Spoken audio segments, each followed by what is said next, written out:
Obesity. 40% of Americans are overweight now. They're obese, 30 pounds overweight over their ideal weight for their body type and height and so forth. 40% of Americans are obese. This is relatively new.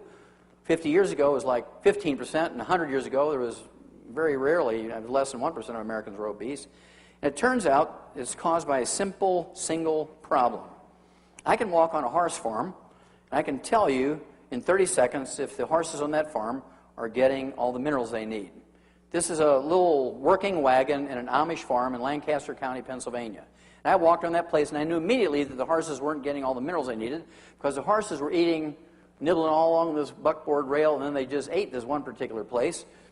Why did they eat that one particular place? Because that's where the farmer put his hand when he jumped out of the wagon every time. His hot, sweaty hand full of what? Salt. Okay? Now, my daddy had a 4th grade education, and he knew every time he'd see our cattle chewing on the fence and eating dirt and chewing on the feed box instead of eating the feed, they were minerally deficient. He'd give them minerals and it'd go away. And we usually learned painfully when we were a kid that it's not socially acceptable to chew on the furniture and eat dirt. Bam! Don't do that anymore. That chair costs a lot of money. Ooh, okay. If you're that hungry, go into the kitchen and have a piece of pie and ice cream, or eat a Twinkie, or have a RC and a moon pie. And so people began to recognize these cravings, which we call pica and cribbing in animals and munchies in people. The munchies in people are pica and cribbing in animals. Pica and cribbing in animals are the munchies in people. And so we've been taught that these cravings and the munchies are due to a Twinkie deficiency. Now, if we were taught as kids that this is caused by a mineral deficiency, we'd all take minerals that have 0 calories in them. Americans would all be slim.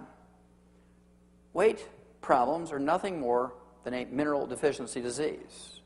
Now, nobody knows more about weight gain, weight loss than veterinarians. Why is that? When you put an animal into the feedlot, what are they supposed to do? Lose weight or gain weight? Gain weight. So we know the technology. And snack food companies know this. They spend a lot of money on research learning the technology of weight gain. And they fix their little snacks to make sure that you just can't eat one. In fact, one of them, Lay's potato chips, even uses that as their motto on their bag. You just can't eat one. And so they fix it so you're minerally deficient if you eat their stuff. Okay?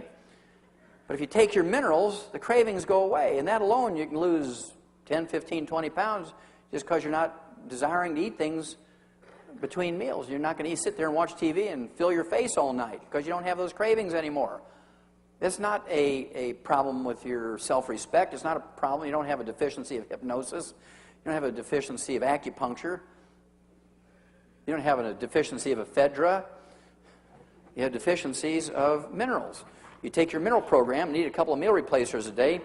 Give up some carbohydrates, which you learn from Clive McKay and William Banting and so forth, and Bob Atkins. You give up carbohydrates in your bread and your pastas and your rice and your potatoes, and you're going to lose weight and keep it off. It won't come back as long as you stay on that program. But as soon as you go off your minerals, the cravings start up again because it's a mineral deficiency. You'll always get rid of the cravings within 10 to 14 days.